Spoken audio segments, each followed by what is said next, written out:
Bem, pessoal, a gente tinha apresentado o MIT, vou ter que correr aqui porque já é 8 horas, vou ter que correr um pouco aqui contra o tempo.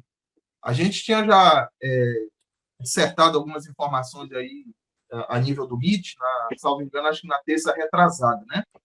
Aí houve uma instrução normativa alterando a 2237 de 2024, no sentido de trazer algumas alterações no prazo de envio, certo? Então, essa instrução normativa 2248 de 2025, ela alterou a 2237 de 2024 no tocante, principalmente no prazo de envio mensal e no alongamento do prazo em relação à competência janeiro de 2025, né? Ela trouxe essas duas alterações em relação a 2237 de 2024. Então, a grande parte do texto da IN 2237 de 2024, ela permaneceu intacta. Eu trouxe só o aspecto normativo aqui, a gente já tinha falado isso na palestra retrasada, passada, na terça-feira. Então, só trouxe o aspecto normativo aqui, que os fatos geradores ocorridos até o período de apuração igual a dezembro de 2024, eles são regidos pela INRFB 2005 de 2021, que foi revogada pela 2237 de 2024, mas a 2237 de 2024, ela é clara quando ela fala que dos períodos de dezembro de 2024, períodos anteriores, de dezembro para trás, é regida por essa declaração, e a INRFB 2248 de 2024 traz as alterações no quesito prazo de entrega, tá?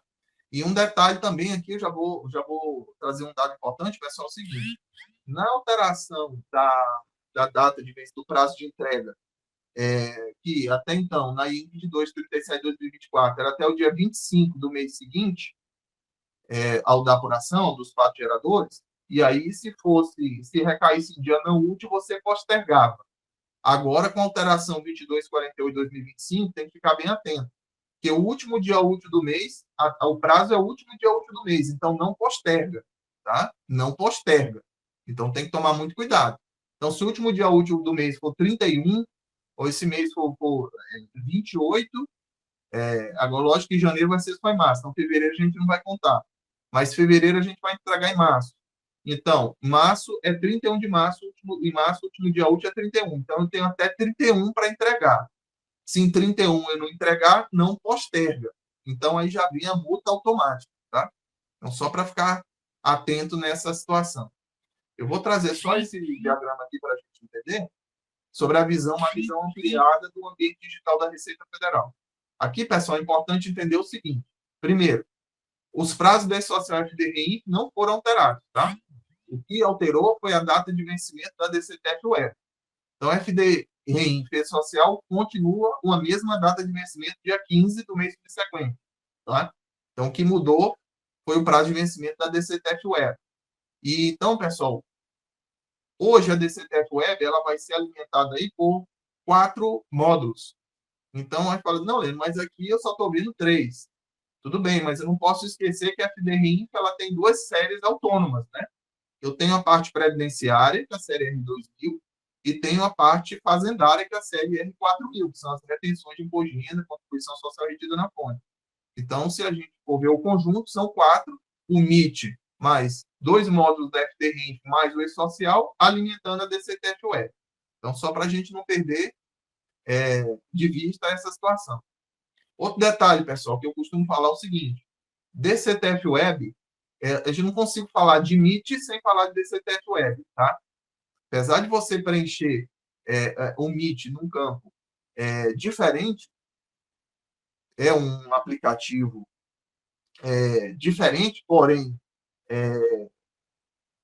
acoplado à DCTF-Web, eu não tenho como pensar em MIT sem pensar em DCTF-Web. Então, um exemplo. Quando a gente fala, eu preciso entregar o MIT sem movimento, então tem que entender o seguinte: a obrigação, a exigência, não é do MIT, a exigência é da DCTF-Web. O MIT é um facilitador para trazer as informações do DARF para a DCTF-Web, que até então não era informada, certo? em relação a PIS, COFINS, imposto de renda, contribuição social, IOF. Então, é isso que eu tenho que entender. Quando eu estiver falando do MIT, eu também estou falando da DCTF Web. Não dá para falar do MIT sem estar associado à DCTF Web. Tá? Aqui a gente também já tinha falado na palestra passada, esse comando aqui do inciso 2, do parágrafo 1º, do artigo 1º da IN 2237/2024, ele se refere a situações em que você tem que apurar o imposto referente ao período 2024. Então, vou dar um exemplo aqui rapidamente. Vou dar um exemplo. Lucro real anual. Lucro real anual, em 31 de dezembro você levanta o balanço, faz o ajuste, você tem até o último dia útil de março de 2025 aqui para pagar o DAR. Então, essa vai ser uma situação que já vai ser informado no MIT e processado ali pela DCTF-UE. Tá? Então, isso aqui é um dos exemplos. Os tipos de periodicidade da DCTF-UE. Isso aqui eu trouxe, pessoal, só para a gente não pensar que só tem DCTF-UE de periodicidade mensal. Eu tenho periodicidade mensal, tenho anual, tenho diário, tenho a DCTF-UE, a aferição de obras, que é no último dia do mês em que realizar a aferição da obra, e tenho a DCTF-Web reclamatória trabalhista, que é até o dia 25 do mês seguinte, que acaba sendo mensal também. Mas eu tenho que entender que eu tenho um anual do 13º, eu tenho que entender que eu tenho uma diária, né? Eu tenho que entender que eu tenho uma aferição de obras, então tenho um anual e tenho outras também. Aqui a gente já vai para diretamente falar do MIT, da criação do módulo. Então, o MIT a gente já sabe que é um serviço integrado com a DCTF, um serviço ali acoplado. O que a gente pode dizer, pessoal, em síntese do MIT? O MIT, a gente pode falar que é uma obrigação acessória meio, né? E ela possibilita ali o funcionamento da obrigação acessória definitiva, que é quem? A DCTF-Web. Então, eu preciso preencher o MIT, que ali é uma espécie de escrituração. Eu preciso confessar ali os débitos e suspensões no MIT para que ele encaminhe essas informações para a DCTF-Web, que até então a DCTF-Web não tinha essas informações no seu banco de dados. Tá? Então, a gente tem que entender que o MIT ele sempre está associado à DCTF-Web, e ele começa a ter eficácia a partir do período de apuração igual a janeiro de 2025. Tá? E aí os impostos, tributos que vão ser alimentados no MIT, exemplo, imposto de renda, contribuição social, PIS, IPI, COFINS, CID, IOF, Fundecine, tá? CPSS e rede de pagamento unificado. Tá? Então, só para a gente ter uma visão aqui ampla do que vai alimentar a DCTF-Web. Então, eu tenho o E-Social alimentando a DCTF-Web, eu tenho o REINF, Contribuição Previdenciária, que é a CRR 2000 alimentando a DCTF-Web, eu tenho a REINF, Retificação, que ali as retenções, a contratação de serviços, em que a fonte pagadora tem que realizar as retenções de imposto de renda, de PIS, COFINS e contribuição social, e tem o MIT agora. Então, eu tenho quatro obrigações acessórias aqui, alimentando a definitiva, que é a DCTF-Web. Então, o MIT, pessoal, também ele tem um caráter aí declaratório, um caráter de confissão de dívida, semelhante à DCTF, só que você não vai informar pagamento, como informava na DCTF convencional, aquela que você fazia download, né? E outro detalhe também, pessoal, que é muito importante, que a gente tem que tomar muito cuidado. A gente falou que o MIT ele é a partir da competência de janeiro de 2025. Só que nós temos que ter cuidado com alguns detalhes, principalmente para quem apura que tem um regime tributário fora do Simples Nacional. Então, veja bem, o último trimestre de 2024, outubro, novembro e dezembro, para as empresas que optaram por pagar em cotas, essa competência de dezembro de 2024, ela tem que ser informada numa DCTF convencional ainda.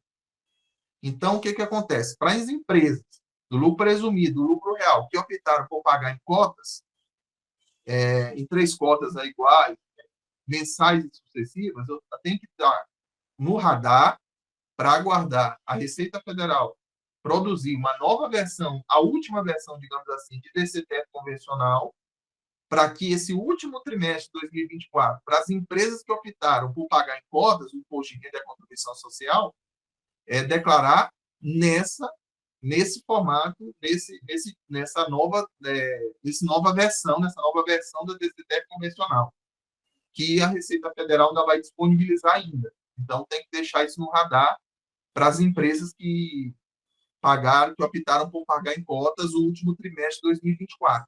Ela não vai no MIT, ela não vai já nessa DCTF Web no MIT a partir de janeiro de 2025. Então, tem que colocar no radar isso, tá? E outro detalhe, pessoal, já deixar bem claro uma situação aqui muito importante. Veja bem, muito se falou sobre a questão de declaração inativa, das empresas nativas, sem movimento e tal. O que eu tenho que entender é o seguinte, o MIT, como a gente já comentou, ele é uma aplicação para facilitar, para embutir os tributos fazendários que até então não estavam na DCTF-UR. E facilitar também uma entrega, por exemplo, sem movimento. Só que eu não posso perder de vista o seguinte, se eu tiver social para entregar naquele período de apuração, se eu tiver REINF para entregar naquele período de apuração, e eu não tenho nada no MIT para entregar, pode acontecer que a empresa não tem nada no MIT, a empresa não faz nada. Se não tiver nada para preencher no MIT, você não faz nada no MIT. Você não vai preencher MIT sem movimento, você não vai fazer nada. Então, é importante frisar isso. A questão do sem movimento, vamos dizer assim, é um atalho, um facilitador para nas situações em que precisar entregar sem movimento, você tem ali uma situação mais prática pelo MIT, tá? Que vai mandar essa informação para a DCTF Web, porque a obrigação de sem movimento é da DCTF Web, não do MIT, para você poder transmitir. Agora, eu nunca posso deixar de verificar se eu tenho obrigação no social e se eu tenho obrigação no FDRI. Antes de pensar no MIT, eu tenho que olhar os três, eu tenho que analisar os três em conjunto, tá? Então, só para deixar bem claro isso, se eu não tiver nada para preencher no MIT, eu não faço nada. Se eu não tiver PIS para gerar, COFINS para gerar, imposto, contribuição social, eu não vou chegar lá no MIT e gerar sem momento, não faço nada. Entrego o social, entrego FDRI e transmito a DCTF-Web, tá? Estou deixando bem claro. Outro detalhe, pessoal, a gente observou que essa aplicação do MIT, ela vem com alguns comandos automáticos. Então, eu tenho que tomar muito cuidado. Exemplo, até coloquei aqui nessa lâmina. Ao informar o regime de apuração do PIS, COFINS, o regime padrão adotado pela aplicação é o não cumulativo. Então, cuidado, tá? Cuidado. A gente acabou de dar um exemplo agora no questionamento do Joeli, nas receitas de serviço hospitalar. Então, tem que tomar cuidado, porque eu sou uma empresa que eu estou no lucro real, mas eu tenho que tomar cuidado, porque se a receita do meu segmento ela não é cumulativa. Se ela for cumulativa, eu não vou trabalhar com 0,65 e 7,6. Eu vou trabalhar com 0,65 de PIS e 3% de COFINS, totalizando aí 3,65. Então, aqui você tem que tomar cuidado para você não passar batido no MIT, porque ele vai iniciar com o lucro real anual lá. Quando você acessar, pelo menos que a gente vem observando, ele vem com o lucro real anual de cara lá. Então, você tem que observar o caso, porque no lucro real anual, eu posso ser cumulativo, eu posso ser não cumulativo, eu posso ser cumulativo e não cumulativo. Então, tem que tomar cuidado. É o caso é o caso que a gente está conversando agora com o Joeli. O hospital, a receita do serviço hospitalar, ela é cumulativa. Então, é 0,65 e 3. Mas se eu tiver um restaurante nesse hospital, a receita do restaurante no hospital ela já é o quê? Não cumulativa. Então, eu sou cumulativo e não cumulativo ao mesmo tempo. Aí, trazendo isso para a realidade do MIT, é o quê? Cuidado na hora de passar pelas telas, não passar batido, ou até mesmo escolher o lucro real anual. Mas aí, quando você for clicar na modalidade de apuração do PIS e da COFINS, você tem que saber entender o negócio do seu cliente para você saber o regime de apuração do PIS e COFINS, para você não selecionar o regime equivocado. Porque se você selecionar o regime equivocado, qual que é o problema que vai dar? Porque o sistema ele vincula. Quando você seleciona ali tributação lucro real anual, lucro real trimestral, lucro presumido, ele vincula a apuração do PIS. Então, ele só vai te dar as possibilidades de apuração do PIS em cima do que você escolheu de regime tributário. Só que no lucro real anual, por exemplo, se você selecionar lucro presumido, por óbvio, só vai ter apuração cumulativa de PIS e COFINS. Mas o lucro anual, ele tem cumulativo, não cumulativo, e cumulativo e não cumulativo. Então, você vai ter que entender do negócio jurídico do seu cliente, para você saber que tipo de PIS e COFINS você vai transmitir. E também não passar batido, né? Deixar lá do jeito que vem padrão, né? Que ele vai vir com alguns preenchimentos padrão. Então, até coloquei aqui, a aplicação mantém uma correlação entre a forma de tributação do lucro e o regime de apuração do PIS e COFINS, tá? Evitando erros no preenchimento em caso de situações legais pré-determinadas. Só que mesmo que ele evite erros, na hora da escolha, na hora de selecionar o regime de apuração, você vai ter que saber o que você está fazendo. Qual é a opção que você seleciona, tá? Então, vamos lá. O acesso ao MIT será efetuado no mesmo endereço da DCTF Web. Eu acredito que isso aí a maioria das pessoas já sabe. Vai entrar lá no ECAC, vai selecionar declarações demonstrativas e vai lá selecionar a DCTF Web. E o seu preenchimento poderá ser realizado diretamente na aplicação online ou por meio de importação de arquivo. Então, veja bem, hoje eu tenho duas possibilidades. Hoje, se a Receita Federal aperfeiçoar, aprimorar, a partir de amanhã, aí é outra coisa. Mas hoje nós temos duas possibilidades. Qual? Por meio de importação de arquivo.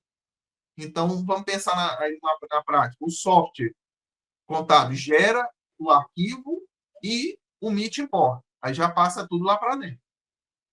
Ou você preenche manualmente lá na aplicação do MIT. Você preenche manualmente lá período de apuração, valor do PIS, você preenche tudo manualmente. Então, só tem duas possibilidades. Ou eu importo o arquivo gerado a partir do meu software, ou eu preencho manualmente lá no aplicativo. Então, no novo modelo, o contribuinte não informará no MIT a maior parte dos créditos atualmente informados na DCTF Web, na DCTF convencional. Então, isso é importante a gente lembrar que no MIT você vai informar só débito e compensação. Só débito, compensação não, só débito e suspensão. Pagamento, compensação e parcelamento você não informa mais como você informava na DCTF convencional. Então, no MIT é só o quê? Só débito e suspensão. Tá? Deixar bem claro isso. Quais são os tributos que vão ser informados na DCTF Web por meio do MIT? Imposto de renda de pessoa jurídica, imposto de renda retido na fonte. E aí, pessoal, vem um detalhe aqui. Não confunda esse imposto de renda retido na fonte com o da FDRI. Esse imposto de renda retido na fonte aqui é uma excepcionalidade, vinculado ali a serviços marítimos, tá? Em questões marítimas. Não é um imposto de renda retido de contratação de terceiro. Não é isso, tá? É a exceção ali do imposto que é transmitido na RI.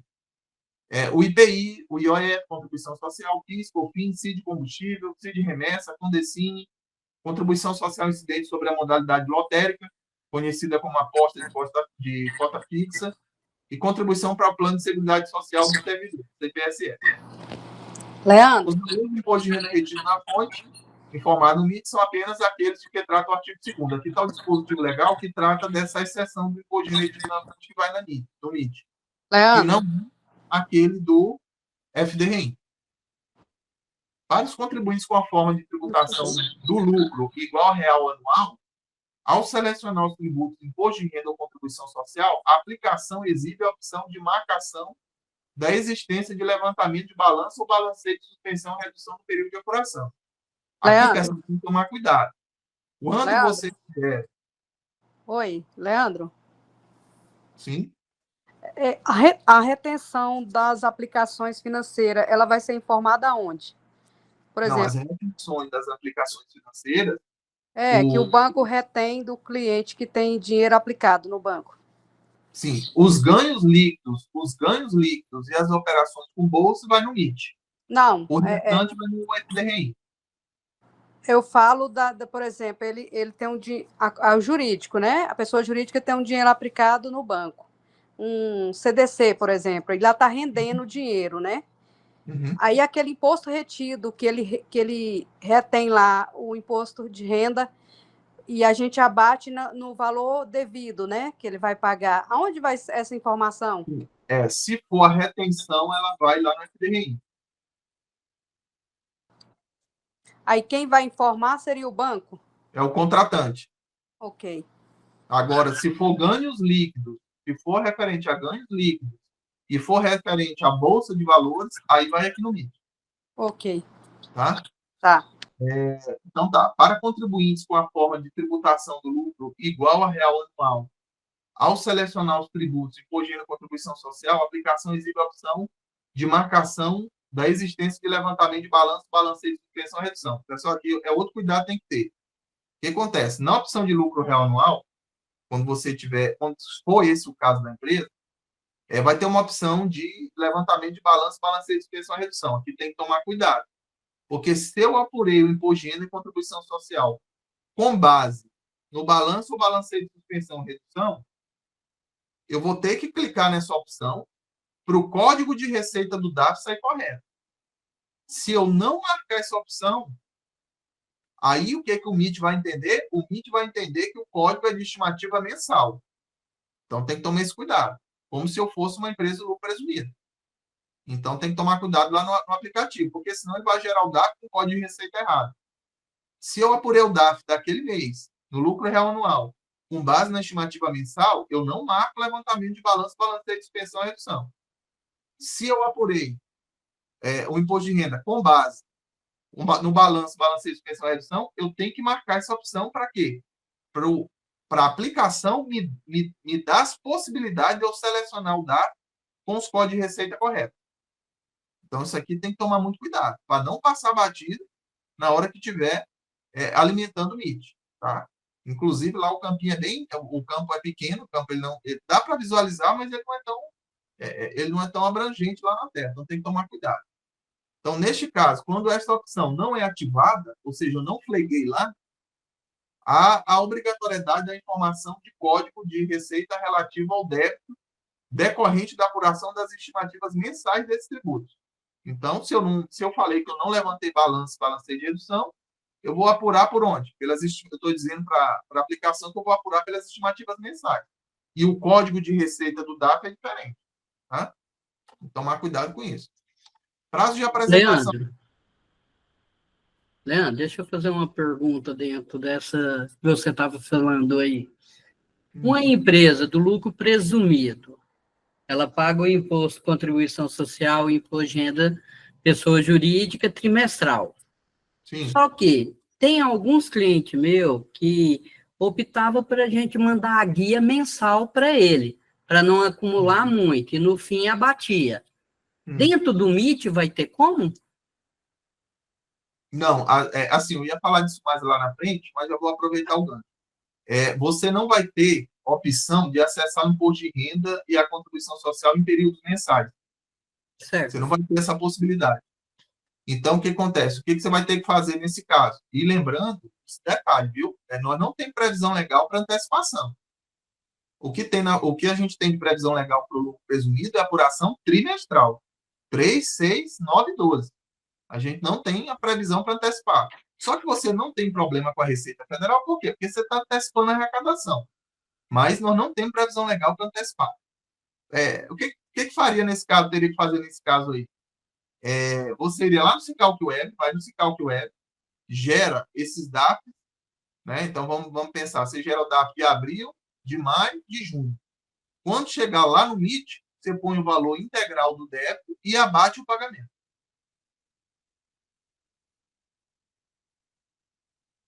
Então, lá vai ter a opção de abater. Vai ter a opção de abater, isso não é no MIT, isso é na DCTF Web. O MIT você só vai preencher débito e suspensão. Então, entendi. Então, no MIT, eu preencho o valor normal, certo? Isso. E na DCTF do trimestre, eu pego e abato. Isso. Na opção de abater e abato o valor que ele pagou. Isso, se a empresa tiver recolhido, né? E vai reconhecer. Não, sim. É porque como eu tenho alguns clientes que acostumou a pagar dessa maneira, né? Para não acumular muito, aí eu fiquei com medo de mandar os DARF, né, gerar no Sicalc e mandar, e depois não ter como fazer esse abatimento. Não, assim, os DARFs do Sicalc Web, eles não têm valor normal, tá? Ele tem validade normal para a Receita Federal. Então, você pode tranquilamente gerar lá, lembrando que não tem previsão legal para antecipação.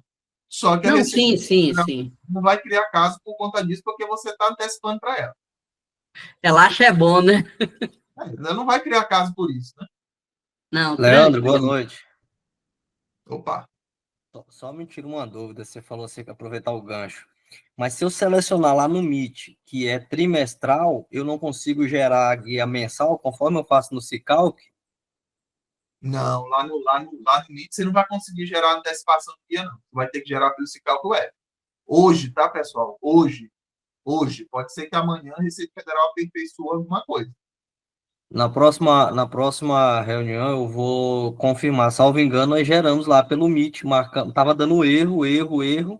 A gente saiu, entrou novamente, marcou trimestre e gerou a cota do mês, que a gente tem alguns clientes também que pagam mensalmente. E gerou o IR e a CSL. Renato, mas eu tentei hoje fazer o lançamento colocando de janeiro, pode ser que eu coloquei janeiro. Ele não dá nem a opção do código.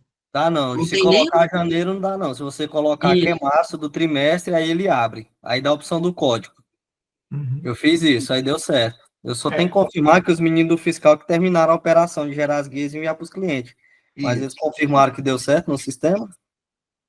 É como eu falei, pessoal, o Meet ele foi liberado sábado, né? Ele está em construção. Então, até de manhã, ali, até 8 horas da manhã, a informação que a gente tem é que não fazia isso, tá? Agora, lógico que vai ter melhorias e aperfeiçoamento da Receita Federal, mas até então a informação que a gente tem é que é feito pelo Cicalc Web, você faz no Cicalc Web, e quando chegar naquele mês do trimestre, no último mês do trimestre, você abate o pagamento. Ok. Rainon, eu quero um pouquinho. Rainon, fala. Rainon. Rainon. Aí não está Oi. escutando? Pode Oi. falar. Boa noite, você, Everaldo, os demais colegas, Leandro. Leandro, quando você fala no Meet a informação do débito, é o seguinte, eu tenho uma empresa do lucro presumido que ela tem o recolhimento trimestral da Imposto de Renda e Contribuição Social, no geral, e tem o PIS, que é mensal, da receita que não é de prestação de serviço. É claro que quando todo mês eu tenho que recolher o PIS e o COFINS, da receita de aluguel. De aluguel, mas o cálculo é feito englobado a receita de aluguel e de prestação de serviço. Só que na apuração abate o que foi retido do serviço. Quando você fala o débito, é o valor da guia a ser paga, não é? É a apuração. Isso, não é o valor gerado do débito. É o débito menos o crédito, o que foi retido, né? Não. Veja bem, quando eu falo débito é o seguinte, você apurou o seu PIS. O seu PIS deu R$ 1.500. Você vai lá no MIT e vai informar R$ 1.500. Vai selecionar o período de apuração e vai informar R$ 1.500. Pois é, mas esse PIS gerado no valor dessa receita bruta tem um débito. Porém, a receita de prestação de serviço, o PIS foi antecipado, foi retido. Não, mas para eu fechar essa guia, eu vou pagar o 1.500 menos o que foi retido. Tá. E o valor da guia a pagar, que é o débito informado no MIT, né? Eu estou entendendo assim. Não. Veja bem, a retenção é lá no FDRI. A retenção do PIS, COFINS e contribuição social é lá no FDRI. Então, quando você alimenta a FDRI com essas retenções, então vamos pensar aí no evento R4020, quando você alimenta a FDRI manda para a DCTF Web. Aí lá na DCTF Web, ela vai fazer esses cruzamentos aí. Agora, quando você botar o valor do PIS a recolher lá no MIT, quando você botar o valor do PIS lá no MIT, a DCTF Web ela já é para fazer esse abatimento. Você vai botar o valor líquido lá no MIT do PIS a pagar. Você vai botar o valor líquido lá no MIT. E a DCTF Web ela tem que se encarregar de fazer esse abatimento, de fazer essa leitura. Tá. Então, é o valor calculado do PIS. Exatamente. Você vai botar no MIT o valor que você vai recolher do PIS, o valor que você chegou na sua apuração, depois de reduzir a retenção. Certo, Porque a tá. Não, tudo bem, é isso que eu queria isso. confirmar. A FDRINF já mandou, a FDRINF já foi alimentada a fazer retenções, Sei, tá? tá. Geraldo. Geraldo Marcelino. Leandro, Sim. não é bem nesse assunto aí. Eu entendi que você falou que o MIT, se não tiver imposto a informar, você não mexe no MIT. Mas e lá no MIT tem aquela situação sem movimento. Inclusive, eu fiz dois hoje, então eu acho que eu entendi errado, né? Porque se você não tem movimento, você tem que preencher o MIT sim, sem movimento. Né? Foi isso que eu entendi. Não. Veja bem, o que eu falei foi o seguinte, Geraldo, o MIT sem movimento, você vai entregar o MIT sem movimento numa situação que exija o MIT sem movimento, que exija. Mas ainda assim, eu não estou limitado só ao MIT para entregar, porque é o seguinte, veja bem, a obrigação acessória de sem movimento não é do MIT. A obrigação que exige sem movimento é a DCTF-Web. O MIT é o caminho para mim fazer isso. É o caminho para me chegar na DCTF e entregar uma DCTF sem movimento. Então, Exatamente. se eu não tiver e-social, nada de e-social para entregar, se eu não tiver nada de FDRI para entregar, e eu não tiver nada de PIS e COFINS para entregar, certo? Aí eu vou entregar o MIT sem movimento. E para atender uma exigência da DCTF-Web. E detalhe, aí vou só trazer um cenário aqui. Se eu não tenho e-social, se eu não tenho FDRI,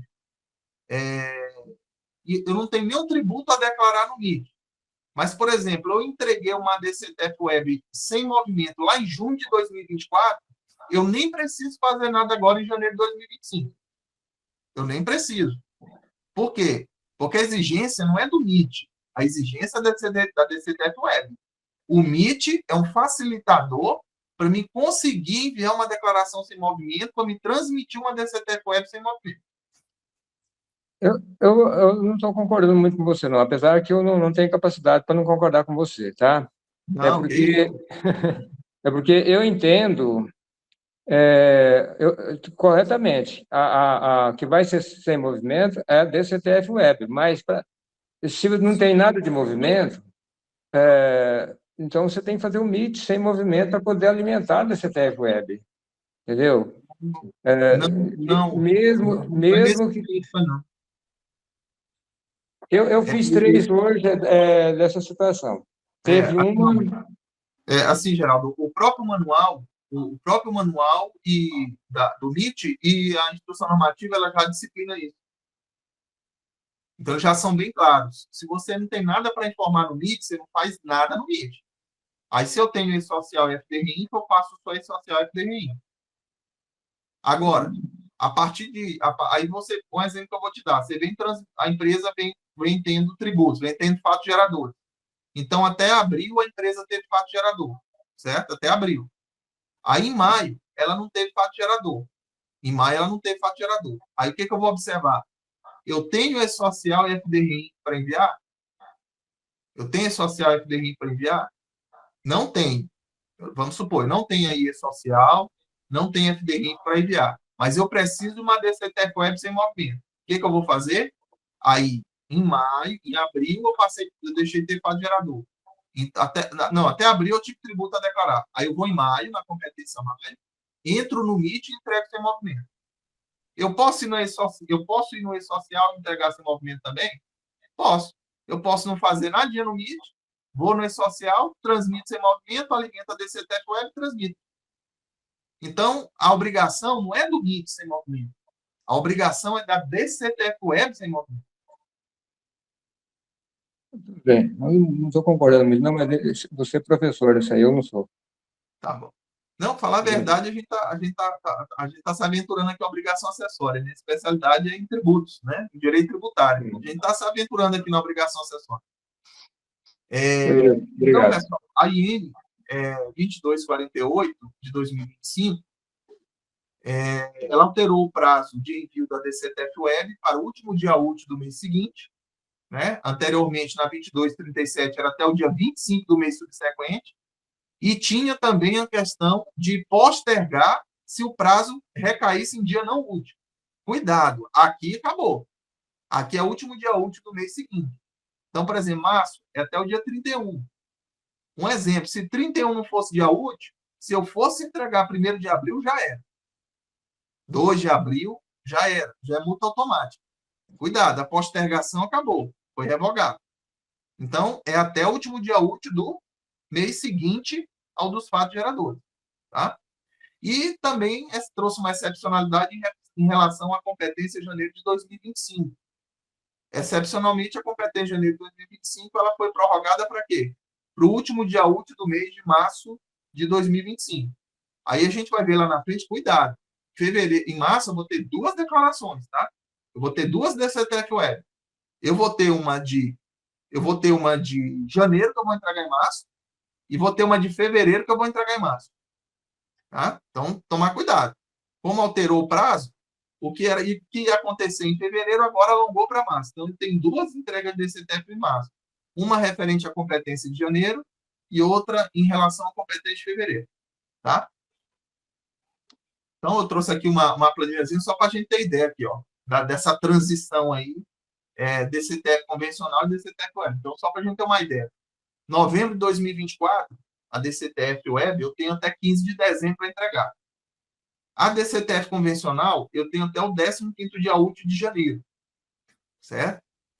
Mês de dezembro de 2024, eu tenho até 15 de janeiro para entregar a DCTF Web e tenho até o 15º dia útil de fevereiro para entregar a DCTF convencional. Porque o prazo da DCTF de dezembro de 2024 é o 15º dia útil, né? Do 15º dia útil do segundo mês subsequente. Então, dezembro eu vou ter que entregar no 15º dia útil de fevereiro. Tá? Aí vem, ó, janeiro de 2025, como alongou para 31 de maio, eu já não tenho mais a DCTF convencional, já foi extinta. Aí eu vou ter, janeiro de 2025, eu tenho, excepcionalmente, eu posso entregar até 31 de março, que é o último dia útil do mês de março. Mas fevereiro eu vou entregar em 31 de março também. Então, só cuidado, porque eu vou ter 2 declarações a serem transmitidas dentro do mês de março. Uma em relação à competência de janeiro de 2025 e outra em relação à competência de fevereiro de 2025. Então, cuidado. Tá? Vencimento dos tributos e emissão do DARF. Bem, pessoal, a data do vencimento do tributo nada mudou. Nem para o imposto de renda, nem contribuição social, nem PIS e COFINS. O que ocorre nessa situação é que é o seguinte, na nova versão da DCTF Web, ela permite você emitir o DARF sem transmitir a DCTF Web. Certo? Então, por exemplo, se eu já apurei o PIS e o COFINS, vamos supor ali, lá para o dia 20, eu já tenho o PIS e COFINS apurado, eu posso alimentar o MIT, eu alimentei o MIT, alimentando o MIT, alimentei o MIT, aí eu vou lá na DCTF Web, encerrei o MIT, vou na DCTF Web, o que eu posso fazer? Posso gerar o DARF de PIS e COFINS sem transmitir, sem fechar, sem encerrar a DCTF Web. Tá? Então, é possível fazer isso. Até porque eu ainda botei imposto de renda e contribuição social para apurar, né? Que é o último dia útil do mês seguinte. Mas se eu já tiver PIS e COFINS, quiser gerar o DARF e mandar para o cliente, eu já posso fazer sem transmitir a DCTF Web. Que foi uma funcionalidade aí para facilitar essa situação por conta das várias datas de vencimento que tem ao longo do mês. Né? Beleza. Os contribuintes podem também enviar todas as origens ao mesmo tempo, tá? E-Social, FDRI e FNIT. E emitir um único DARF, com todos os seus tributos informados na declaração. Neste caso, a aplicação gerará um único documento, ou seja, um único DARF, com data de pagamento, o dia de vencimento do tributo mais recente. Então, só um exemplo. Se eu apurei tudo, né? E ali tem PIS, COFINS, tem imposto de renda, tem contribuição social, apurei tudo. Vai sair tudo com data de vencimento do tributo mais recente. Então, se eu apurei ali dia 19, esse DARF vai sair com o quê? Com data de vencimento dia 20. Não. Se eu apurei tudo, se eu fiz ali, apurei, gerei tudo, alimentei a DCTF Web por meio do E-Social, FDRI, dia 21, o DARF vai subir com data de vencimento para o dia 25. Certo? Agora, Leandro, tem uma possibilidade diferente? Tem. Você vai entrar lá no DCTF Web, visualiza lá, e segrega os dados. Você segregar os dados, cada um vai sair com sua data de vencimento respectiva. Se você gerar um DAF único, aí ele vai obedecer a data de vencimento, a próxima data de vencimento mais recente. Se eu fizer de forma segregada, aí o DAF já vai sair com a data de vencimento de cada tributo. Aí, ó, é importante salientar que no caso dos contribuintes que não têm tributos a informar no MIT, aí, Geraldo, vem aquela questão que a gente estava conversando agora há pouco. Ó.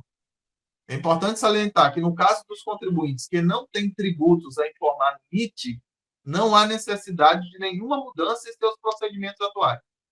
Ou seja, se eu não tenho tributo para informar no MIT, eu vou olhar se eu tenho E-Social, se eu tenho FDRI, se eu tiver, eu transmito, ou gero o DAF antes, ou já transmito a DCTF-UR. Então, se eu não tiver tributo para alimentar o MIT, não preciso fazer nada, não preciso chegar lá no MIT e entregar sem movimento. Não é o MIT que exige, a exigência não é para o MIT, a exigência é para a DCTF-UR. Tá? Então, se não tiver nada no MIT para me declarar, débito nenhum, tributo nenhum, eu não faço nada, eu deixo o MIT paradinho lá. Aí eu vou pensar em E-Social e em FDRI se tem alguma coisa. Tá? Leandro, só uma observação. No manual do MIT, no item 8.2, informação de ausência de movimento da DCTF Web, como você falou, não tem necessidade de gerar o MIT, mas o manual prevê a geração do MIT sem movimento, se caso o usuário queira. Né? Então, realmente não tem necessidade, mas aqui fala, quando houver a necessidade de envio da DCTF Web sem movimento, este pode ser elaborado a partir do MIT. Pode. Sim. Mas não é obrigatório. O Geraldo fez, pode, mas não tem obrigatoriedade, mas poder pode. Isso, não tem necessidade, mas deixa eu dar um exemplo prático que você vai fazer isso aí. É aquela situação que eu falei. Até abril você teve tributo a declarar. Aí você chegou em maio. Aí chegou em maio não tem nada no MIT. Você não tem a social, você não tem FDRI. Mas eu preciso de uma DCTF Web sem movimento. Aí o que eu posso fazer? Ou eu vou pelo MIT, ou eu vou pelo E-Social. Isso. Para alimentar a DCTF sem movimento. Aí você pergunta para mim, por que eu não faço isso pelo FDRI? Porque não existe FDRI sem movimento. Eu sei que eu posso ir lá na série R2000, previdenciária, vai me permitir gerar sem movimento. Mas a IN 2043-2021 já disciplina que não tem necessidade de entregar FDRI sem movimento. Se não tem, não precisa entregar. Então, o MIT é um facilitador para você entregar. Mas a exigência está na DCTF-Web. Vou dar um outro exemplo prático do que essa opção de sem movimento pode ajudar. Vamos supor que você fez um MIT com dados e você se equivocou. Você fez um MIT lá com débito de R$1.000. O que você pode fazer para corrigir? Envia um MIT sem movimento. Na verdade, era um MIT, era sem dado nenhum, o MIT não era para ter dado, não era para você fazer nada. Mas por um equívoco ali na execução das tarefas, ali você mandou um MIT com valores. O que você vai fazer? Envia um MIT sem movimento para quê? Para zerar os dados. Excetuando isso, pessoal, só nas situações de sem movimento, de fato, que se a empresa incorrer nessa situação, é que você vai enviar um MIT sem movimento.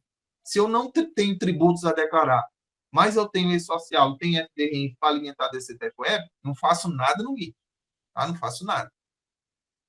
Então tá, débitos divisíveis em cotas. Para os contribuintes que apuram o imposto de renda e a contribuição social trimestralmente e desejam dividir os débitos em cotas, a informação desses débitos será feita apenas no último mês do trimestre de apuração. Então, eu vou informar ali no último mês do trimestre de apuração. E, por meio da DCTF Web, após o encerramento do MIT, será gerado os DAPs neste período de apuração. Há uma ideia, pessoal, eu não sei se já foi colocado agora do período da tarde para cá, há uma ideia de, depois que você informar no MIT, quando você informar os débitos do MIT,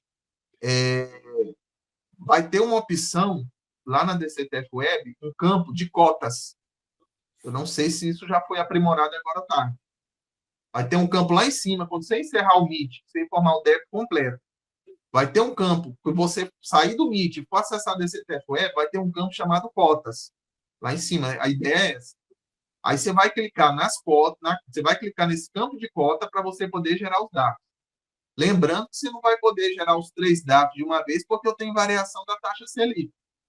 Então, não tem como eu gerar 3 DARF para 2. O primeiro eu consigo, mas os 2 próximos eu não consigo, porque vai ter variação da taxa Selic. Então, tem que voltar lá para gerar um DARF de novo nessa opção de cotas. Tá? Então, a ideia é essa. Não sei se agora, da tarde para cá, se foi aprimorado, se foi criada essa opção de cotas lá na declaração. Mas na hora que acessar a DCTF Web, de cara lá vai aparecer a opção cotas. Tá?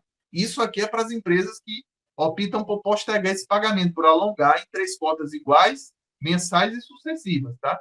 Não inferiores a R$1.000 cada um. Vamos para a próxima. Aí tá, declarações sem movimento e pessoas jurídicas inativas. Fiz questão de trazer isso aqui, pessoal, igual a gente já tinha comentado também na palestra que a gente falou também atrasado, que é o seguinte: na redação da instrução normativa 22/67/2024, o contexto que ela traz, até copiei do jeito que estava na instrução normativa, só para vocês perceberem. Quando houver interrupção temporária da ocorrência de fatos geradores, então veja bem, quando houver interrupção temporária de fatos geradores, qual que é o contexto aqui? O contexto aqui do sem movimento é sem tributos a declarar. Não é inatividade. Tem diferença. Só que o que o legislador infralegal quis nos dizer aqui? Ele quis nos dizer que movimento inativa vai cair na mesma situação, o sem débitos a declarar. E a inativa vai ser trabalhado da mesma forma, vai ser entendido da mesma forma. Mas se eu entender aqui a instrução normativa, ela falou interrupção temporária de fato gerador. Outro detalhe que eu tenho que tomar cuidado. Quando se tratar das pessoas físicas, a que se refere ao artigo 3º, parágrafo 5º do 22/37/2024, o exemplo aí produtor rural, eu tenho que tomar cuidado que, nessa situação, a partir do primeiro mês sem movimento, eu já estou desobrigado de entregar a DCTF Web. Tá? Eu já estou dispensado nessa situação. Agora, e os demais contribuintes? Ou seja, pessoa jurídica normal. Aí, vamos supor, vem em janeiro com tributo, vem em fevereiro pagando imposto, vem em março pagando imposto, aí, em abril, até abril eu pago imposto. O que eu vou fazer nesse caso aqui? Em maio eu vou ter que entregar ainda. Maio eu vou ter que entregar uma DCTF Web sem movimento. De junho para frente, eu não preciso entregar mais. Até que a empresa possua fato gerador para me poder transmitir. Então, cuidado. Não é sempre que eu vou entregar no mês seguinte ao que não teve débitos a declarar ou inatividade. No caso das pessoas físicas aqui, eu já deixo de entregar no primeiro mês que incorreu. Então, só cuidado, porque o pessoal está generalizando. Está achando que só tem essa condição. E lá na IEM não tem só essa condição de demais contribuintes, não. Tem essa aqui. Né? Apesar que se eu transmitir também, no caso aqui das pessoas físicas, não vai ter problema nenhum. Né? Inclusive, até essa questão da relação de sem movimento e inativa, a ideia se você for seguir o cronograma da DCTF Web, se eu já entreguei uma DCTF Web lá em junho de 2024, por exemplo, sem movimento, e a empresa continuou nessa condição, eu nem precisaria entregar em janeiro de 2025. Eu não precisaria fazer mais nada. DCTF Web sem movimento de janeiro de 2025. Agora, minha sugestão, nós entendemos que a IEM 22/37/2024, ela tem uma linha de corte, tá? Mas, para que não haja surpresas no conta corrente lá do ECAC, pendência, alguma coisa que evite tirar certidão negativa, transmita de janeiro de 2025 sem movimento por precaução. Tá? Por precaução. Mas se você já transmitiu uma DCTF Web lá no ano de 2024, lá em janeiro, qualquer mês que você transmitiu a DCTF Web sem movimento, não precisa mais entregar agora em janeiro de 2025. Mas, se você tiver dúvida, e a nossa sugestão é que entregue em janeiro de 2025 também. Tá? Pessoas jurídicas inativas. Também a gente já falou, então, a partir do exercício de 2026, não tem mais a necessidade da renovação, da renovação anual da declaração de inatividade, como eu falei agora. Você vai entregar nos demais contribuintes, você vai entregar só no mês seguinte que não teve fatos geradores, daí por diante não entrega mais, né, até que haja fatos geradores. Aí a gente colocou aqui duas informações importantes. Importante não é obrigatória a geração de MIT sem movimento. Ó, mais uma vez eu estou reforçando. Não é obrigatória a geração de MIT sem movimento. A funcionalidade, ela visa suprir eventual necessidade de geração de DCTF-Web sem movimento. Então, é o que eu venho falando. A obrigação, ela não está no MIT. A obrigação está na DCTF-Web. Importante 2. A DCTF-Web sem movimento, originada do MIT, pode ser transmitida com a conta Gov, que é importante, ó, com a conta Gov prata ou ouro, nível prata ou nível ouro, do responsável pelo CNPJ perante a Receita Federal.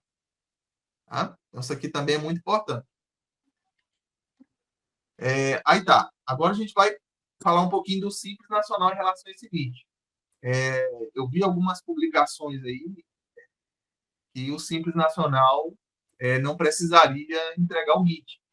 Eu até tinha falado isso na palestra passada, eu até achei estranho instituições falando isso, fiquei até surpreso, instituições até que prometem especialização na reforma tributária. Eu achei estranho isso, afirmar uma coisa dessa, porque eu sou Simples Nacional, mas eu não posso esquecer do artigo 13, né, da Lei Complementar 123 de 2006. Tem tributos que o Simples Nacional recolhe que são extra-PGDAS-D, são extra-regime unificado. Então, em dado momento, uma empresa do Simples Nacional ela pode incorrer no MIT, sim. Tá? Então, eu trouxe até aqui uns exemplos, só para vocês terem uma ideia. Então, em regra, as empresas do Simples Nacional pagam seus tributos federais através do documento de arrecadação do Simples Nacional, né? O DAS. O que as desobriga da DCTF mensal, exceto a contribuição previdenciária sobre a receita bruta, que você tinha que transmitir a DCTF convencional. Tá? E do MIT.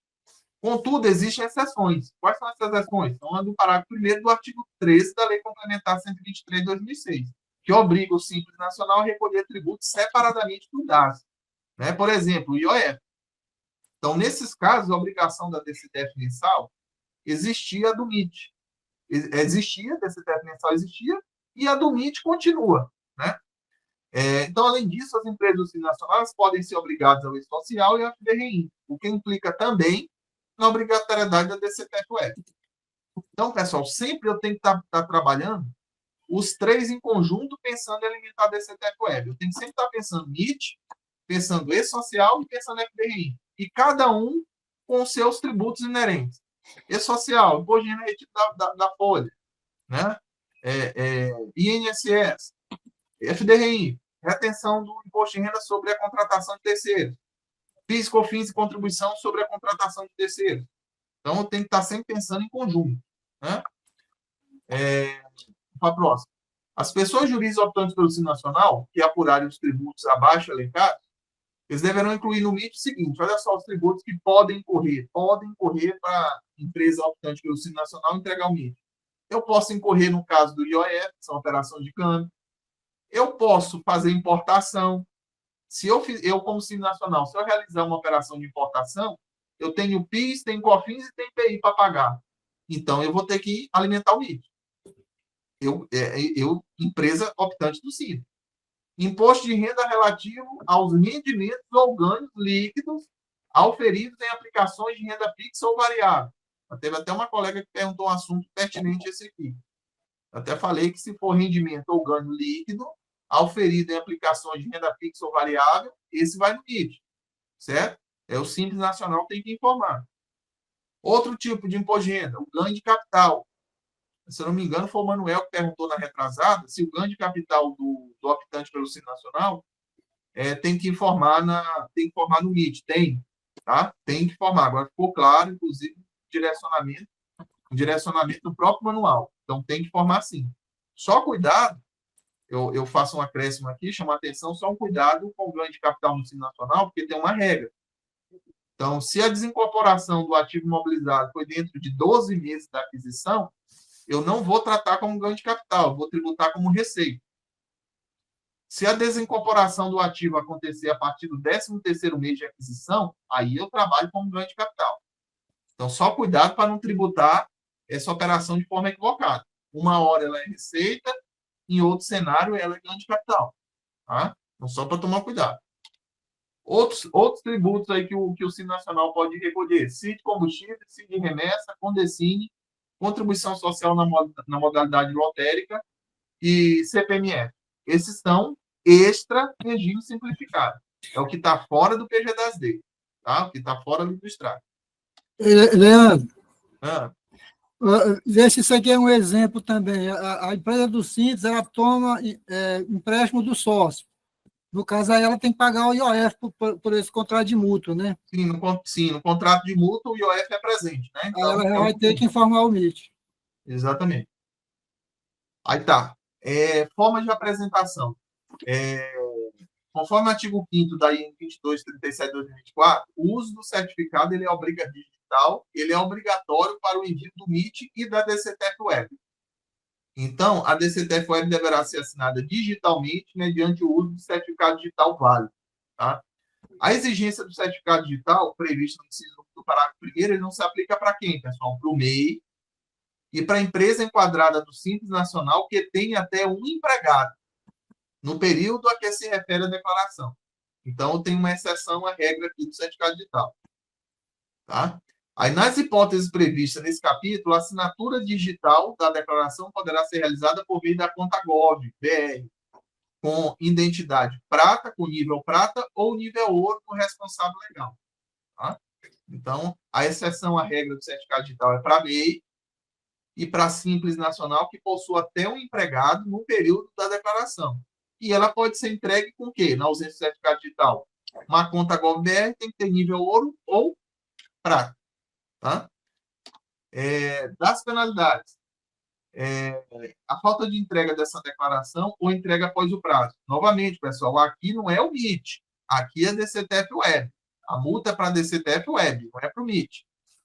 2% ao mês calendário ou fração, incidente sobre o montante das contribuições informadas na DCTF Web, ainda que integralmente pagas, limitada a 20%. R$20 para cada grupo de 10 informações incorretas ou omitidas. A multa prevista no item 1 será reduzida em 50% quando a declaração for apresentada após o prazo, mas antes de qualquer procedimento de ofício, e em 25% se houver apresentação da declaração no prazo fixado na intimação. Quais são as multas mínimas, pessoal? R$200, no caso de omissão ou atraso na entrega de declaração sem ocorrência de fato gerador, tá? Ali é sem movimento inativo, e R$500 nos demais casos. Só que nós temos uma redução adicional em cima dos 200 e em cima dos 500. Para quem? Para microempreendedor individual e para microempresa. Então, tem uma redução adicional. Então, eu vou ter 90% para o MEI, em cima de 200, certo? E vou ter 90% em cima de 500, para MEI. Tá? E vou ter 50% para MEI, certo? Em cima, para MEI e PP em cima de 200, e 50% em cima de 500. Então, por exemplo, se eu sou uma microempresa, uma empresa de pequeno porte, em cima de R$200, eu vou ter 50% de redução, vai dar quanto? 100. Nos demais casos que não for de omissão ou atraso na entrega de declaração, se ocorre de fato gerador, que é 500. Então, 50% de 500 vai ficar quanto? 250. Então, ainda tem uma redução adicional em cima do valor dessas penalidades, dessas multas mínimas. Né? Então, ainda tem uma redução adicional. Bem, esses questionamentos, alguns questionamentos a gente já leu na palestra retrasada, né? Acho que não há necessidade de eu repetir eles aqui, até por conta do horário que o horário já está um pouquinho avançado. Esse pessoal, se alguém tiver alguma dúvida, quiser questionar alguma coisa.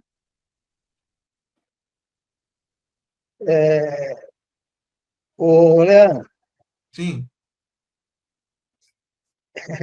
ninguém está perguntando nada porque a- as informações foram muito boas, certo? Mas o seguinte, me parece que essas obrigações estão um tanto quanto exageradas. O pessoal ficar assim, quando você falou que o Simples Nacional tem que apresentar esse MIT, me parece que foi uma ducha de água fria em todo mundo, porque a maioria estava pensando que não ia apresentar, certo? E as perguntas não vão sair porque o pessoal ficou meio assustado com o que você falou. Não? É assim, presidente. Vamos pegar de 100%, vamos pensar aqui, de 100% numa realidade aí, 80% o Simples Nacional não vai entregar o MIT. Mas cada caso tem que ser analisado, né? Cada caso tem que ser analisado. Mas o importante é a gente saber é que o Simples Nacional ele está obrigado ao MIT. Vai depender do caso. Aí é casuístico. Eu vou ter que analisar o cenário do meu cliente. Por exemplo que o Fábio deu agora há pouco, do contrato de multa. Aonde é que isso vai se criar? Isso vai se criar na hora que pessoa jurídica emprestar para pessoa jurídica, na hora que pessoa jurídica emprestar para pessoa física. Então, vai se criar esse cenário. Só que, para se criar esse cenário, isso tem que existir, tem que ter contrato, tem que ter a quantidade de meses, né, que vai formatar, que vai alicerçar esse contrato, para poder existir o IOF nessa operação. Só que aí é aquela questão.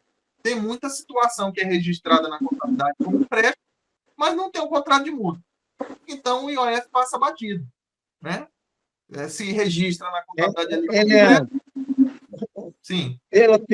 Pelo que eu vejo, a maioria, 95% das empresas do Simples Nacional não está fazendo contabilidade, certo? E não está fazendo contabilidade, como é que ele vai fazer contrato de multa, certo? Eu não sei como que vai fazer, certo? Porque é assustador o que você falou, certo? Mas vamos lá ver. Renato, fala aí, Renato.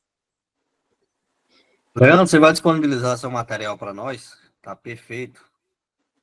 Tá, eu vou formatar ele aqui, que não está formatadinho, bonitinho, aí eu verifico para você. Beleza, então, garoto. Obrigado. A outra minha linha que ia falar.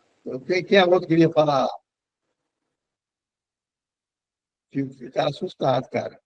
Presidente, só para me mostrar o caminho aqui rapidinho na tela. Aí, não, fala. É isso que eu queria perguntar. Já que ele vai mostrar, deixa ele mostrar. O caminho de acessar a DCTF Web, se é o caminho normal. Ele vai mostrar agora. Aqui, aí, muito tranquilo. Você entra aqui no ECAC, nessa tela aqui do ECAC, você vai clicar aqui, entrar em Gov, entrar com gov.br, vai selecionar o certificado digital, aqui, ó, declarações demonstrativas aqui, ó, os quadradinhos. Ó, assinar e transmitir a DCTF Web. Quando você assinar e transmitir a DCTF Web, vem para essa tela. Na hora que você vier para essa tela, olha aqui a inclusão o MIT, a inclusão de módulo de tributos aqui, ó. Módulo de inclusão de tributos. Tá bem aqui, ó. No canto superior direito. Vem aqui. Aí você vem aqui e clica aqui. Aí cuidado com sua máquina, que sua máquina pode ter aqueles pop-up que bloqueia a abertura. Aí você pode estar clicando aqui e ele não abrir. Aí você vai ter que habilitar lá, permitir lá o pop-up. Porque senão você vai clicar e não vai abrir. Aí cuidado com a máquina que você está utilizando, né?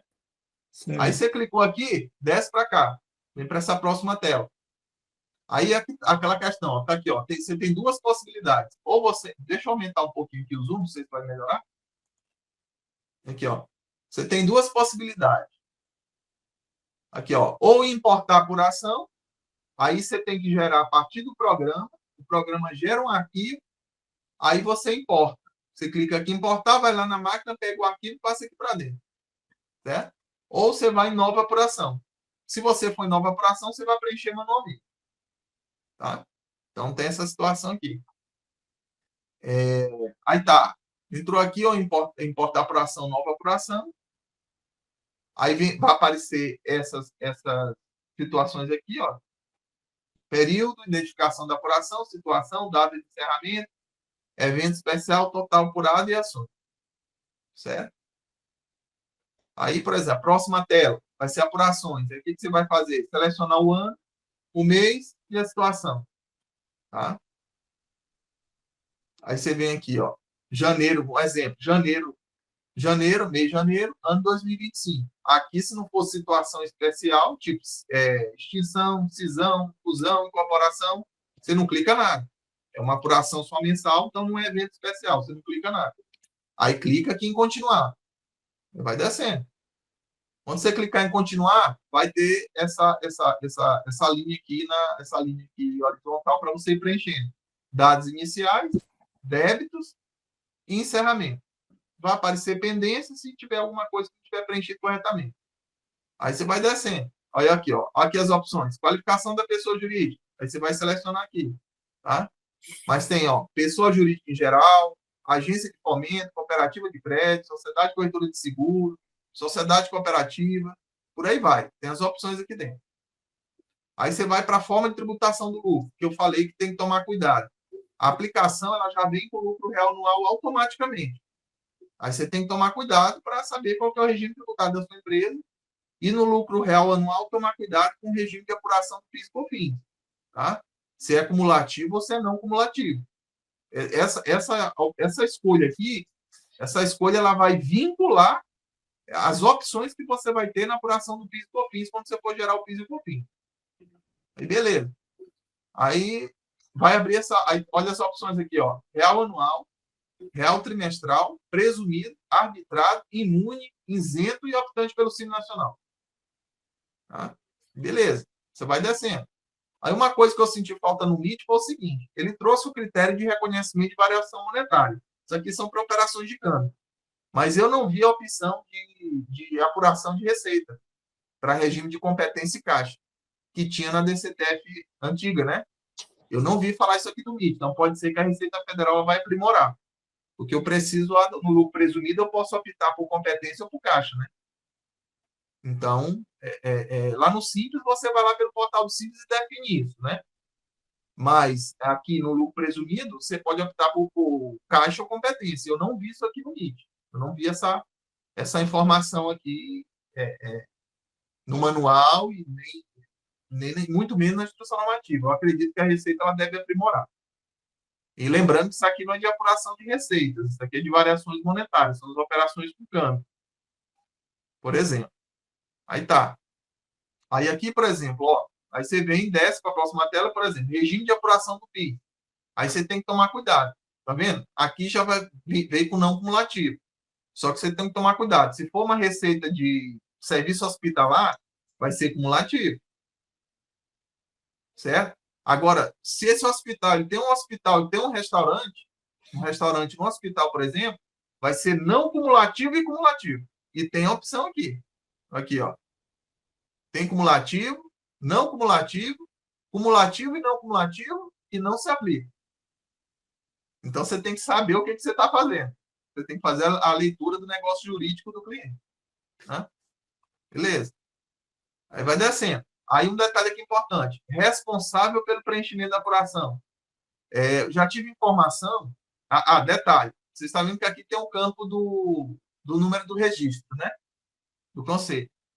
Eu já vi informação que aqui na hora que você for botar o número, você tem que botar GO na frente, porque senão dá erro. Não sei se continua isso, tá? Mas eu já obtive informações que sem botar o GO aqui na frente está dando erro. Porém, se você não informar, também passa, tá? Se você não botar aqui o número do registro, também passa. Então, vai ficar aí na tomada de decisão de cada assessoria que estiver processando aqui essa obrigação acessória. Aí tá aqui, ó, CPF e tal. Você pode ver que aqui não tem nenhum asterisco de obrigatoriedade aqui, ó, nessa situação. Aí você vai preencher CPF, DDD, número de telefone, unidade federada, isso aí, tá vendo? Ó? Tem que botar o Goiás e o número. O GO e o número. Talvez seja por isso que está dando erro. Olha aqui o que fala, ó, CRC alfanumérico, com até 11 posições. Então, é o GO na frente, mais os outros números, né?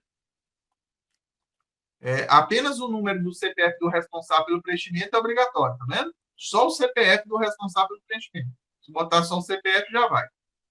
Tá? Então, aí você vem para essa outra tela, ó, nova apuração de débito, MIT. Aí você vai aqui para o débito, ó, Ailon, que é aquela pergunta que você fez. Certo. Aí você já sai de dados iniciais e já foi para o débito. E já está selecionado janeiro aqui de 2024, por exemplo. Mas entenda como janeiro de 2025. Olha aqui os tributos que você tem acesso. Imposto de renda, contribuição social, imposto de renda na fonte, IPI, IOF, PIS, COFINS, contribuições diversas e RET pagamento unificado. Das incorporações imobiliárias, o RET está aqui, ó. Tá? Aí, beleza. Basta selecionar o tributo que deseja informar e acionar o botão. Aí tá aqui, ó, imposto de renda de pessoa jurídica, contribuição social, imposto de renda na fonte, tarará, IPI, beleza, tá?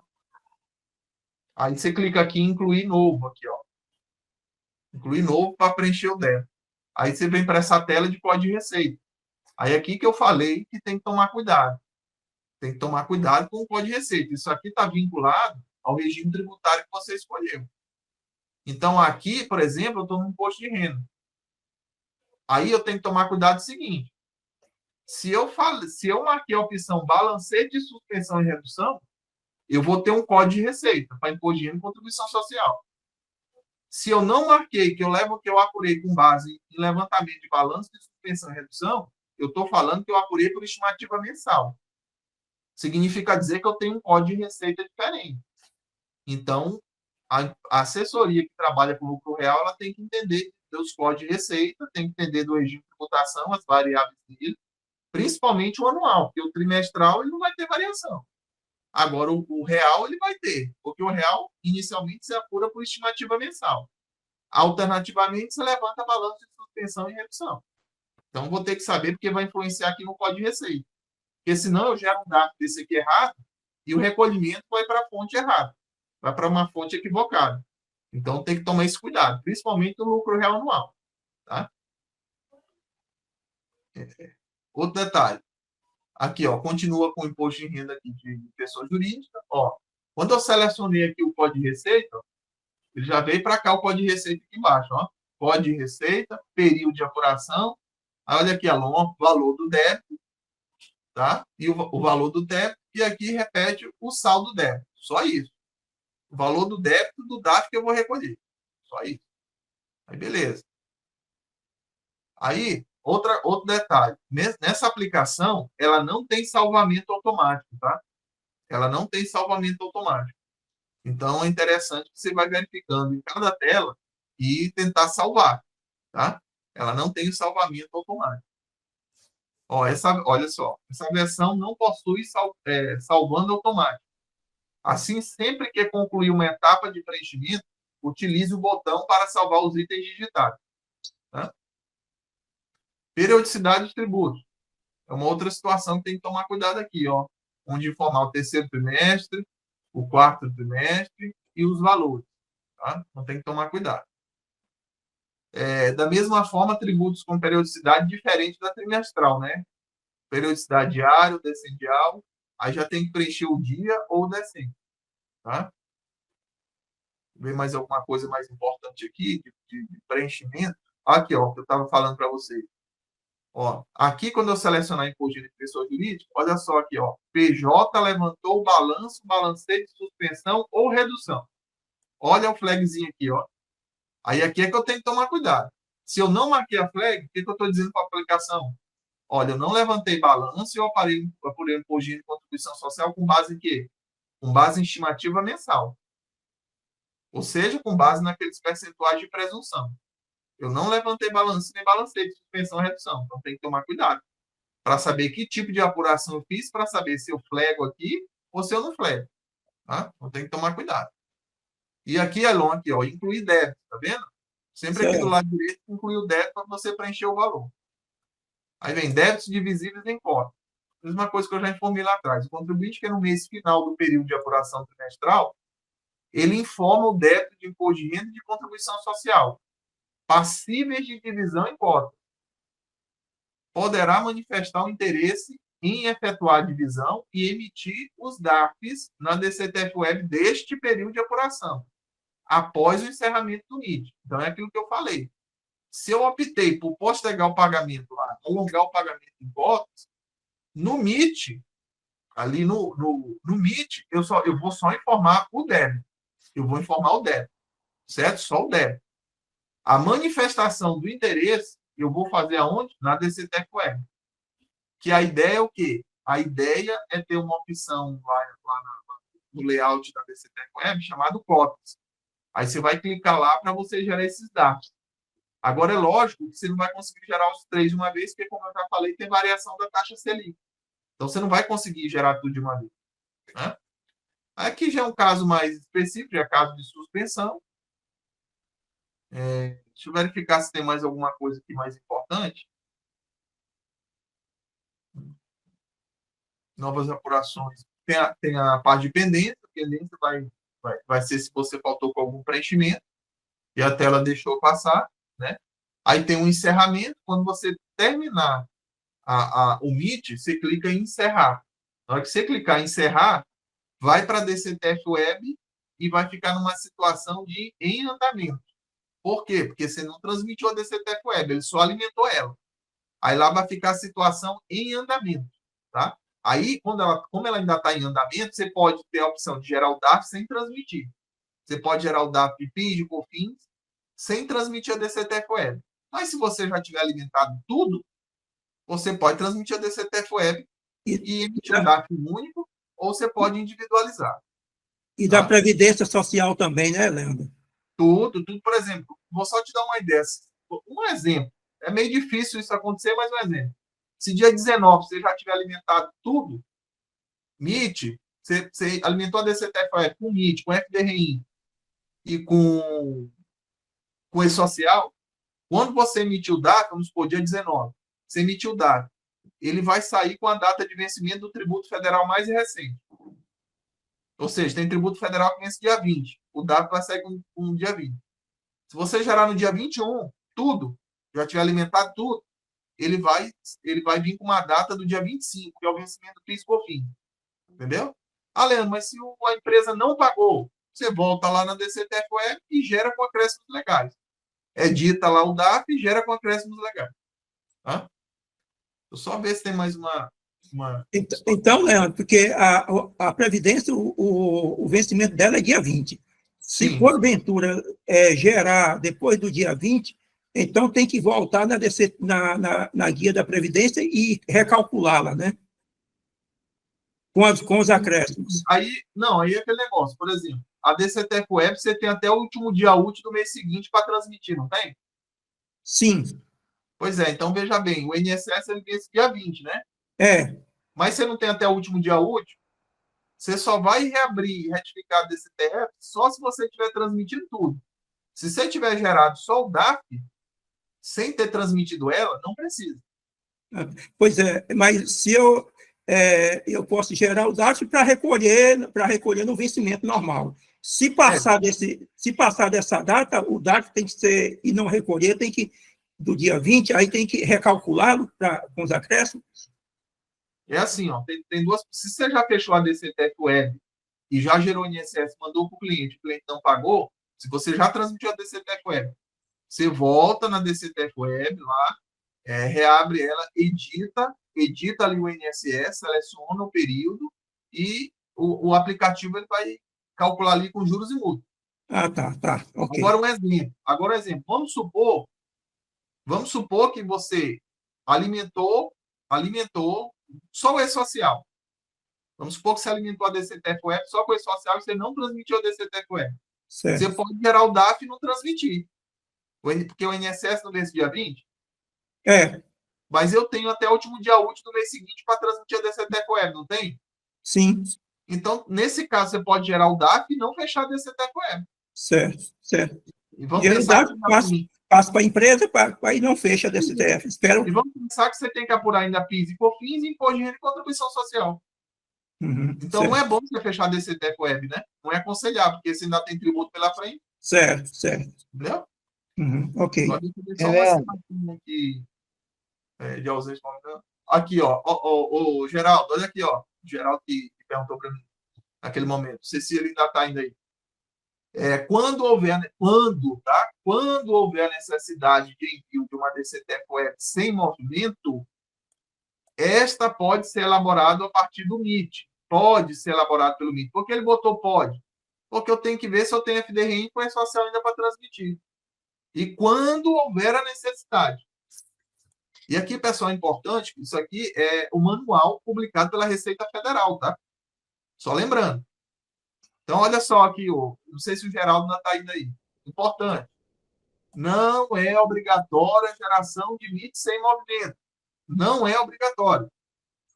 A funcionalidade visa suprir eventual necessidade de geração de DCTF Web sem movimento. Então, é o que eu venho dizendo, pessoal. A obrigação não está no MIT, a obrigação está na DCTF Web. Eu uso o MIT como um facilitador para me entregar sem movimento. Ele é mais fácil de entregar do que eu ir lá no FDRINF e gerar uma série R2000 para poder entregar sem movimento. É um facilitador. Tá? Então, para gerar o MIT sem movimento, o usuário deve, após a etapa de identificação da apuração, mês e ano, acionar os dados iniciais da opção. Então, estou lá nos dados iniciais, né? Aí bem aqui vai ter uma opçãozinha aqui, ó. Já botei o CNPJ, o ato, dia, período de apuração. Olha a opçãozinha aqui, ó. Ela vai estar desmarcada, desabilitada, eu habilito. Aqui, ó, apuração sem movimento. Eu já botei a qualificação da pessoa jurídica, né? Pessoa jurídica em geral, botei os dados iniciais, é só clicar aqui, ó. É muito mais fácil do que eu ir lá no FDRI, fechar a CLR 2000 para poder, ou o E-Social, né? Então, aqui é mais fácil. E quando eu fizer isso aqui... outro detalhe. O MIT, sem movimento, ele tem a opção de transmissão direta da DCTF Web. Tá? O MIT com fato gerador, ou seja, informando tributo, não tem essa opção. Pode ser que a Receita Federal amanhã, depois de amanhã, ela aprimore. Mas não tem. Todo jeito eu tenho que ir lá na DCTF Web para gerar o DAF e depois fechar ela. Né? Ou fechar ela de uma vez. Mas eu não tenho a opção de transmitir direto. Tá? Não tem, com fato gerador. Só tem essa opção com sem movimento. Tá? Se tem mais alguma coisa... Não, aqui é exportação de arquivo.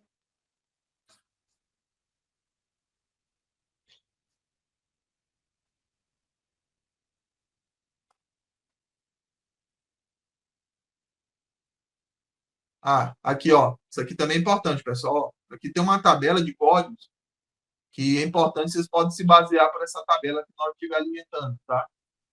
Então, aqui, ó. Imposto de renda de pessoa jurídica, ganhos líquidos em operações na Bolsa, lucro presumido arbitrário, imposto de renda de pessoa jurídica obrigada ao lucro real, entidade não financeira, apuração trimestral, tá? Então, aqui vai ter Simples Nacional, quer ver? Aqui, ó. Imposto de renda, ganho de capital, alienação de ativos, optante pelo Simples Nacional. Qual que é o código da Receita? 0507, dígito 01. Imposto de renda de pessoa jurídica. Tá? Então, aqui, por exemplo, eu vou ter o IOF. Eu vou ter situações de IOF aqui, ó. Aqui, ó, que o Fábio falou naquele momento.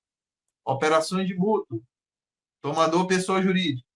Tá? Então, tem uma série de situações do mútuo, de IOF. Tem IOF com periodicidade mensal, que esse ME aqui é de mensal, e tem IOF com periodicidade descendial, tá?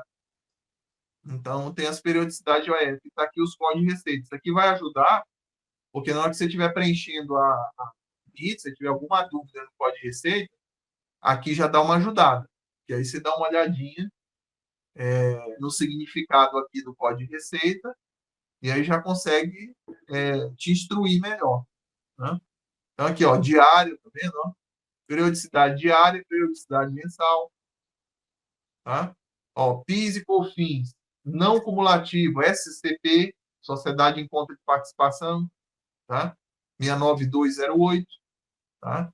Então, ó, aqui você pode se basear. Aqui tem todo tipo de código de receita que pode acontecer em operações que está sujeito ao preenchimento do NIT. Tá? Ó, o 8109, PIS, faturamento de pessoa jurídica em geral. Tá? Ó, 810902, aqui, ó, 810902, PIS sobre faturamento de pessoa jurídica em geral. Então, quando eu estiver apurando o PIS aqui sobre o faturamento de uma empresa lucro presumido, ó, código de receita aqui, ó. Tá? Isso aqui já dá uma ajuda boa. Tá? Aí aqui vai ter COFINS, ó, 2172, 01. COFINS, faturamento, pessoa jurídica em geral. Empresa lucro presumido aqui, onde o COFINS incide sobre o faturamento. 2172, faturamento geral. Aí já tem aqui uma especificação de exportadora. Então, assim, por aí vai. Tem código de receita aqui para dar e vender aqui, ó. Tem RET, ó.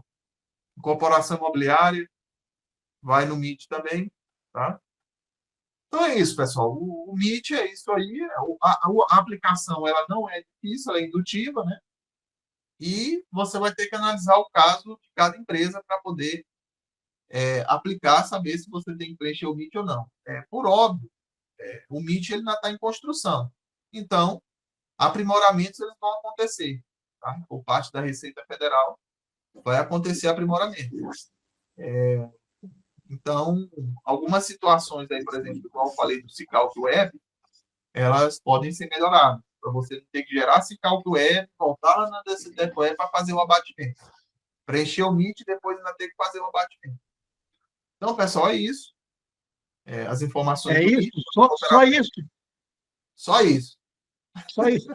Então, é o seguinte, ó, Leandro, na próxima semana nós vamos divulgar com você, para você fazer as perguntas e respostas só. Você não vai apresentar nada, só vai entrar para responder a respeito do MIT e do DCTF, tá bom, sim? Uhum. Vamos ver se a gente consegue atender. É? Vamos ver se a gente consegue responder tudo. Tá bom. O que eu devo fazer é para você e agradecer, certo? E esse material, a gente pode divulgar ele também, né? Você vai passar para o menino, divulga esse material e que posso fazer, você cada dia vai enriquecer, certo, de conhecimento, né? E o que eu posso fazer é muito obrigado, viu? E aí, presidente, se o senhor me permite, eu só vou trazer uma reflexão aqui para as pessoas que continuam presentes aqui. Tem 32 pessoas presentes. A gente estava com 58. Estava olhando aqui, acho que era 58 ou 68. 39 ainda. Eu trago uma reflexão aqui, pessoal, que é válida. Será que com a introdução da reforma tributária, todas essas obrigações acessórias vão permanecer? Então, eu deixo essa reflexão.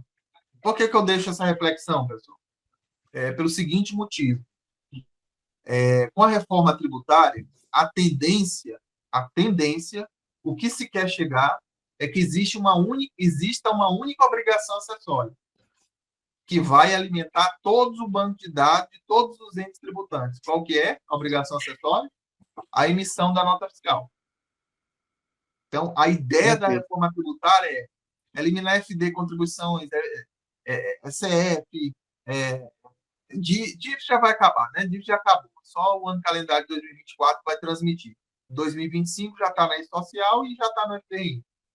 Então, a ideia é que a nota fiscal eletrônica, a emissão da nota fiscal, a nota vai ser um instrumento de confissão de dívida. Então, com isso, vai sumir todas essas obrigações acessórias. Todas essas obrigações acessórias vão cair por terra. Então, a ideia é essa. É lógico que nós temos um período de transição da reforma tributária de 2026 até 2032. Nós temos essa rampa de transição aí. Mas a tendência é essa. Então, assim, para quem já fala sobre essa demanda de obrigações acessórias, sobre essa quantidade e até redundante, por exemplo, a DIRB, né? É uma declaração redundante, porque as informações já estão nas outras obrigações acessórias, isso vai ser diluído aí ao longo do tempo. E mais um detalhe, tá? A reforma tributária, ela traz na essência dela a figura de apuração assistida. O que é apuração assistida? É o imposto de renda de pessoa física que a gente tem hoje quando usa o GOV-BR ali do declarante, que as informações elas são importadas para o PGD da Receita Federal. Então, isso que é declaração assistida. Nós vamos ter declaração assistida por Simples Nacional, tá? Na reforma tributária. Então, o que vai ser essa declaração assistida? À medida que a empresa vai emitir nota fiscal, né, de entrada e saída, e eu falo entrada no Simples, que eu posso ter devolução de venda. Então, assim, à medida que o cliente, a empresa vai emitindo nota, o banco de dados do Simples Nacional vai recepcionando automaticamente. Quando chegar a próximo da data de apuração, vai ter uma opçãozinha lá só assim, gerar DAS. É lógico que você vai fazer análise, você vai verificar lá, mas se o aprimoramento for igual ao do imposto de renda de pessoa física, que algumas informações ainda não estão sendo importadas, a declaração do Simples Nacional você vai fazer em 2 minutos. né? É lógico que você sempre vai ter que conferir.